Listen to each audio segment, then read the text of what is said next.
मैं तकरीरों में ज्यादातर ये बात कहता हूं कि हौसले इस तरह आजमाया करो, मुश्किलें देखकर मुस्कुराया करो, भले दो निवाले कम खाया करो, अपने बच्चों को लेकिन पढ़ाया करो। सुभान अल्लाह, सुभान अल्लाह। बहुत अच्छा पैगाम है हजरत। अल्लाह अकबर, अल्लाह अकबर, या रसूल अल्लाह। जज्बा लेके जाओ, यहाँ से जलसा किया है इतना आलीशान आपने, तो मन बना के जाओ यहाँ से कि यार बच्चों को इतना तो जरूर पढ़ाएंगे, कम से कम उन्हें ये तो पता रहे कि हम उम्मत में किसकी हैं, बेशक बेशक। आए क्यों हैं, आए कहाँ से हैं और जाएंगे कहाँ, ये तो कम से कम उन्हें मालूम हो और दुनियावी नॉलेज भी हो। ऐसा भी ना हो कि नील बटा नील, जीरो बटा सन्नाटा, कुछ नहीं आता जाता, ट्रेन में कहीं जाना है तो पूछताछ की खिड़की में खड़े हुए हैं, बताओ बैग टांगे हुए। तो दुनिया हंसेगी नहीं तो क्या होगा, और हंसेगी नहीं क्या, हंस रही है हमारे ऊपर। बोलो, आप अपने मकान में संगे मरमर लगवा लो, लिबास अपना 10,000 का नहीं 20,000 का पहनो, और सीना तुम्हारा इल्म से खाली हो तो कोरे कागजी रहोगे। थोड़ी देर की बुरी लगेगी मगर कड़वी दवा भी बड़ी काम करती है कभी कभी। हाँ, कोरे कागजी रहोगे, लिबास से जीनत नहीं होती, जीनत इल्म से होती। सुभान अल्लाह, जोर से बोलो जीनत, ऊंचा बोलिए ना, जीनत इल्म आपके पास है। अरे मैं तो यहां तक कहता हूं, सर छुपाने को छत रहे न रहे, पहनने को कपड़े रहे न रहे, यार पाँव में चप्पलें रहे न रहे, मगर तुम्हारे बच्चों के हाथों में कलम रहना चाहिए, तुम्हारे पास तालीम का जौहर रहना चाहिए। अरे यहां तक जुमला मैंने पढ़ा कहीं पर कि खाना खाने को थाली न हो तो हाथ पे रख के खा लो, मगर अपने बच्चों को पढ़ा लो। सुभान अल्लाह, सुभान अल्लाह, जिंदाबाद। बहुत अच्छा पैगाम। एपीजे अब्दुल कलाम भारत के राष्ट्रपति रहे, मिसाइल मैन रहे, अपने भारत को परमाणु शक्ति बनाने में उन्हीं का योगदान है, और उसका एक्सपीरियंस कराना और बाज़ाब्ता मंजरे आम पर लाने में अटल बिहारी वाजपेयी जी का योगदान है। एपीजे अब्दुल कलाम एक विलेज और गांव के ही रहने वाले थे, ऐसा नहीं है कि बहुत किसी अरबपति खरबपति के बेटे हों। बहन ने पढ़ाया था अखबार बेच के, तो वो अपनी फीस जमा करते थे और कुछ जो बच जाते थे पैसे, उससे वो खाना वाना खा लेते थे अखबार बेच के। आप गुर्बत का अंदाजा लगाइए किस कदर पुअर फैमिली से थे वो, मगर जज्बा था, हिम्मत, हौसला, टैलेंट, हारे नहीं। देखो अपने भारत की संवैधानिक कुर्सियों में सबसे ऊंची कुर्सी है राष्ट्रपति की, वहां तक पहुंचे, किसी सियासी पार्टी के योगदान की जरूरत नहीं थी, उनकी कुर्बानियां ही इतनी थी कि पूरा भारत उन्हें सलाम कर रहा था। सुभान अल्लाह, सुभान अल्लाह। इल्म की बुनियाद पर ही तो हुआ ये। जोर से बोलो यार जरा। 4 या 5 या मैं कहूँ 6-7 किलोमीटर होगा भोजपुर यहाँ से, कितना होगा है? चलो जितना भी 5 किलोमीटर मान लो। एक गरीब ही की तो बेटे थे शाह अब्दुल अजीज। ऐसा तो है नहीं कि वो बहुत कोई अरबपति हो या बहुत खरबों पति हो, नहीं, लेकिन माँ तहज्जुद गुजार, बाप तहज्जुद गुजार, पेशानी में सजदे की तड़प, दिल में बेटे को पढ़ाने का जज्बा, हिम्मत, हौसला, और बेटा भी ऐसा पाया, नाम अब्दुल अजीज रोशन किया। नाम उन्होंने भोजपुर का नहीं, मुरादाबाद का नहीं, भारत का, दुनिया की बात कर रहा हूं मैं, बर्रे सगीर की नहीं, पूरी दुनिया की। जितने भी अपने पूरी दुनिया में बर्रे आजम पाए जाते हैं, जहां जहां भी अहले सुन्नत के मदरसे होंगे, वहां पर बिलवास्ता या बिलावास्ता फैजान पहुंचा है हुजूर हाफिज मिल्लत शाह अब्दुल अजीज मुरादाबादी। नारे तकबीर, नारे रिसालत, मसलके आला हजरत, फैजाने आला हजरत, उलमाए अहले सुन्नत, जिंदाबाद, जिंदाबाद। किस चीज की बरकत है? आवाज आए इल्म की, जोर से बोलो, किस चीज की बरकत है? ऊंचा बोलिए ना। इल्म की बरकत है। तो हमने ये को गलत थोड़ी कह दिया जो आपसे कह दिया। हौसले इस तरह आजमाया करो, मुश्किलें देखकर मुस्कुराया करो, भले दो निवाले कम खाया करो, अपने बच्चों को लेकिन पढ़ाया करो। जरा आवाज ऊंची आए, अपने बच्चों को लेकिन। अरे ऐसे माहौल डेवलप करो अपने घरों के कि खुदा ना खास्ता अल्लाह हमें माफ करे, वो हिफाजत करे, हमारे मदरसों के दरवाजे बंद कर दिए जाएं, तब भी इल्म का सिलसिला रुकना नहीं चाहिए। ये माहौल पैदा करो। बहुत अच्छी बात है हजरत, बहुत अच्छी बात है, वो माहौल पैदा करो। नाम है इमाम अलाउद्दीन समरकंदी।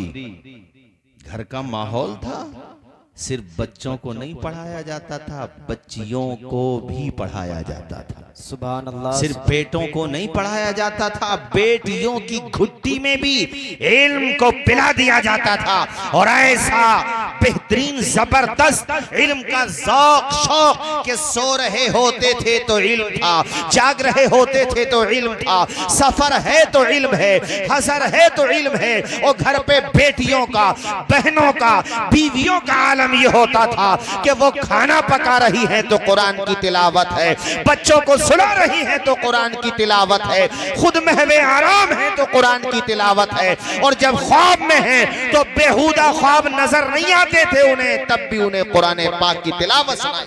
सुभान अल्लाह, सुभान अल्लाह।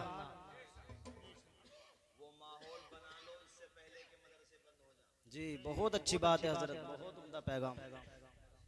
जब हर घर ही मदरसा होगा, लगाओ बैन। जी जी अरे तवज्जो है। जी जी। जब हर घर ही स्कूल होगा, कैसा माहौल था इमाम अलाउद्दीन समरकंदी। अल्लाह अकबर। उन्होंने किताब लिखी थी तोहफतुल फुक़हा।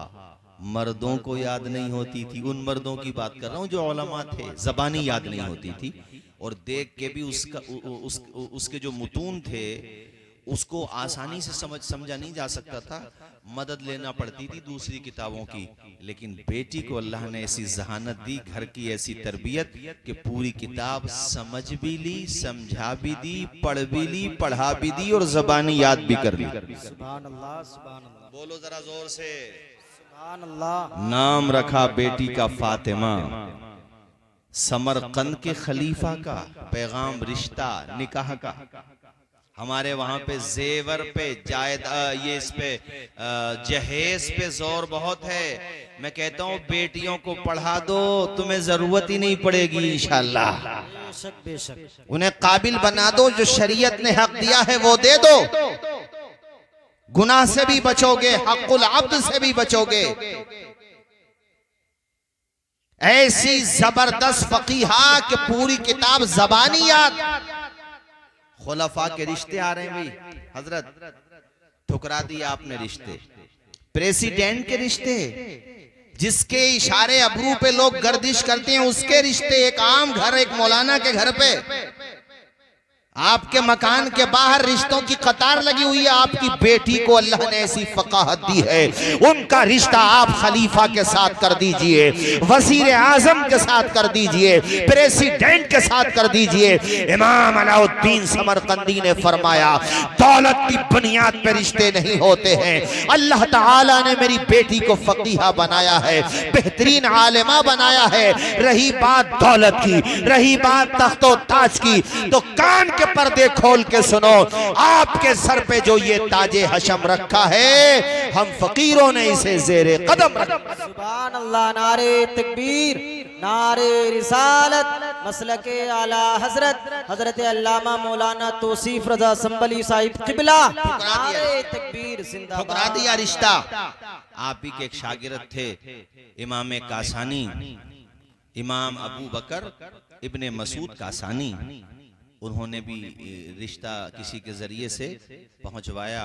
फरमाया कि तुम अगर उनसे कहो रिश्ते के वो मुतमन्नी हैं तो मेरी बेटी को ये पूरी किताब ज़बानी याद है, तुम इस किताब की तशरीह कर दो।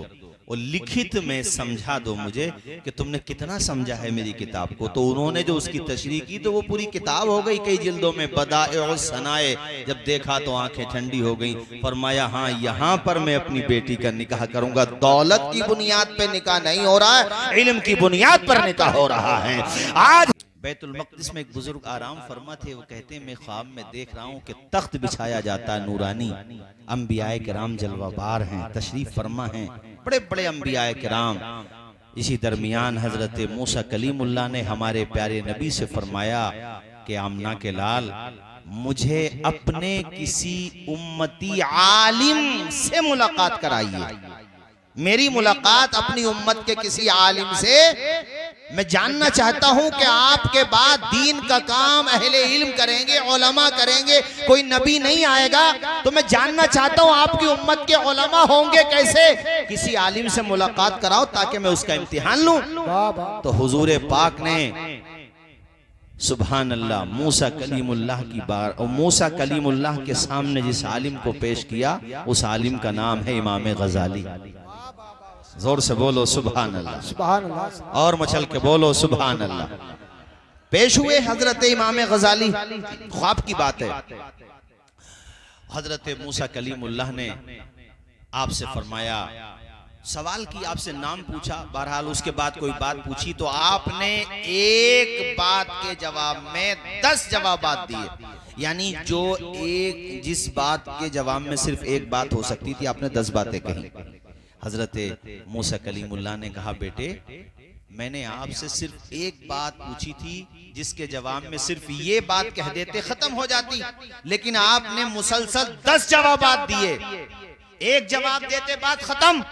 हजरत इमाम गजाली ने अर्ज किया, हुजूर अल्लाह ताला ने सिर्फ यही तो फरमाया था, वमा तिलका बियमीनी का या मूसा, ऐ मूसा आपके हाथ में क्या है। ही आसाया, इसका जवाब मुकम्मल हो गया कि मेरे हाथ में आसा है, डंडा है। मगर आपने उसके बाद क्या कहा, अतवक्कउ अलैहा व अहुशु बिहा अला गनमी वलिया फीहा मारिब उखरा। आप भी तो कई जवाबात दे रहे थे। मूसा कलीमुल्लाह फरमाते हैं, बेटे ये तो देख मेरी गुफ्तगू किससे हो रही थी। मैं ये चाह रहा था सिलसिले कलाम दराज होता रहे, मुझे खुदाए पाक से तकल्लुम का शर्फ हासिल होता रहे। मैं गुफ्तगू को इसलिए बढ़ा रहा था ताकि खुदाए पाक के कलाम की बरकतें हासिल की जा सकें। इमाम गजाली मुस्कुरा के हद अदब में रहते हुए अर्ज करते हैं, अल्लाह के कलीम मेरा मकसद भी तो यही है कि खुदा के पैगंबर से गुफ्तगू दराज होती रहे, इनके फैजान से मेरा सीना माला माल हो। वाह वाह वाह, जिंदाबाद जिंदाबाद। उन्होंने मुस्कुरा करके हमारे प्यारे नबी से अर्ज की, मूसा कलीमुल्लाह ने, कि अल्लाह के पैगंबर मैंने देख लिया आपकी उम्मत के अहले इल्म की शान क्या है। सुभान अल्लाह, जोर से बोलो भाइयों सुभान अल्लाह। तो इसलिए मैं बस यहीं पे अपनी गुफ्तगू ख़त्म करता हूँ। और ये जो मैंने 4 मिसरे पढ़े थे, इसी को मेरी तकरीर का आप खुलासा समझिए, इस पे अमल कीजिए कि हौसले इस तरह आजमाया करो, मुश्किलें देखकर मुस्कुराया करो, भले दो निवाले कम खाया करो, अपने बच्चों को लेकिन, पूरा मजमा जोर से बोलिए, अपने बच्चों को लेकिन आधी रोटी खाएंगे। घर का माहौल देखना हो मुफ्ती साहब, बस बस हाँ बस, घर का माहौल हमारे मुफ्ती साहब का माशाल्लाह, बहनें, और घर पे पर्दे का माहौल जो हम किताबों में पढ़ते हैं वो इनके वालिद साहब ने प्रैक्टिकल करके दिखाया। ये मुबालगा नहीं है, हकीकत, ये सच्चाई है। इनके एक बहनोई हमारे दोस्त हैं, और फिर हमारा एक पुराना रिश्ता भी है। हमारे वालिद साहब जो हैं, इनके वालिद साहब हजरत कारी हामिद अली साहब के पास उन्होंने क़िरात का कोर्स किया था। और मैं आपको सही बात बता रहा हूँ कि अपने असातिज़ा में से किसी उस्ताद से मोहब्बत करने वाले उस तरह के नहीं देखे जैसे मैंने अपने वालिद साहब को देखा कि वो अपने उस्ताद से मोहब्बत किया करते थे। ये मैं ऑन रिकॉर्ड कह रहा हूँ, अल्हम्दुलिल्लाह इतनी मोहब्बत फरमाते थे। तो ये हम हर घर में माहौल बनाएं, खुदा ना खास्ता। भाई मुफ्ती साहब, कल को अगर मदरसों पे उस्ताद पढ़े तो हमारे घरों का माहौल तो अच्छा रहे। जब हम हर घर को मदरसा ही बना देंगे, लगा जी जी जी, क्या बात है। जब हर घर ही हमारा स्कूल है, हर घर ही हमारा इंस्टीट्यूट है। मदरसा या स्कूल इमारत का नाम नहीं होता, तरबियत का नाम होता है। पढ़ाने वाला अगर उस्मान हारूनी हो तो चटाई पे बैठ करके भी ख्वाजा मोइनुद्दीन बना दिए जाते हैं। पढ़ाने वाला अगर इमाम आजम अबू हनीफा हो तो एक टूटी चटाई पर बैठकर पढ़ाया जाता है और शागिर्दों की लिस्ट में इमाम जुफर, इमाम अबू यूसुफ, इमाम मोहम्मद जैसे बेहतरीन तलामिज़ा तैयार हो जाते हैं। जिंदाबाद, सुभान अल्लाह। ये तो आज इस जमाने का कल्चर है कि भैया एडमिशन से पहले 10,000 रुपए चाहिए। जी। स्कूल में एडमिशन कराने जाओ तुम, तबीयत भाग हो जाएगी आपकी। प्राइवेट स्कूल में अगर आप एडमिशन कराने जाओगे तो दिल खुश हो जाएगा आपका। 2-3 बच्चे हैं तो पता चलेगा सब इसी में निपट गए। तो वो ठीक है, आजकल है। और ये अमीरों से भी कहता हूँ, बल्कि मैंने उस दिन कसीम से भी कहा था, कसीमुल हक से भी, कि भाई इलेक्शन के तौर पे तुम जो देखते हो वो तुम्हारी अपनी मेहनत है, लेकिन इस इलाके में भी कायदे के स्कूल की जरूरत है नहीं स्कूल जो होने चाहिए, कम से कम बच्चियों के लिए तो होने चाहिए इंटर कॉलेज, जो हमारी बेटियां किसी की साजिश का शिकार ना हो। तभी तो ऐसा होगा जब हमारे अपने स्कूल होंगे। जी। नहीं होंगे तो हमारी बेटियां जाएंगी, वो साजिशों का शिकार होंगी वो फिर। इसलिए मैं अमीरों से भी कहता हूँ, अभी मुफ्ती साहब से रास्ते में यही बात हो रही थी कि यार इतने मालदार पड़े अपने मुसलमानों में, मगर इन्हें भी तौफीक नहीं होती सही जगह पैसा खर्च कर। भाई बिजनेस पर्पज से ही लगा लो स्कूल, फायदा तो तुम्हें ही होगा। मगर स्कूल नहीं लगाएंगे, वो मेहनत का काम है ना, कि चले ना चले, वो तो सेफ जोन में रहकर काम करेंगे। ऐसा काम करो जो फायदा ही हो, नुकसान ना हो। अब स्कूल में थोड़ा सा खतरा ये है कि बच्चे ना आए तो नुकसान भी हो सकता है। अरे नुकसान नहीं होगा, स्कूल भी खोलो, बच्चों को पढ़ाओ, तालीम दो। और उससे पहले मैंने ये कहा कि हर घर को स्कूल बना दो, हर घर को मदरसा बना दो। बेटे बेटों को कुरान पढ़ाएं, बेटियां बेटियों को कुरान पढ़ाएं, माएं बच्चियों को कुरान पढ़ाएं। हर घर हमारा दरसगाह बन जाए, क्लास रूम बन जाए, फिर देखो इंशाअल्लाह हमारी नस्लों में कैसे कैसे हीरे जवाहरात पैदा होंगे। इंशाअल्लाह एक से एक बेहतरीन जय्यद आलिम दीन पैदा होगा, साइंटिस्ट भी पैदा होंगे, बेहतरीन लॉयर भी पैदा होंगे, बेहतरीन MBBS डॉक्टर भी पैदा होंगे। साथियों, ये 4 मिसरे मेरी तकरीर खत्म।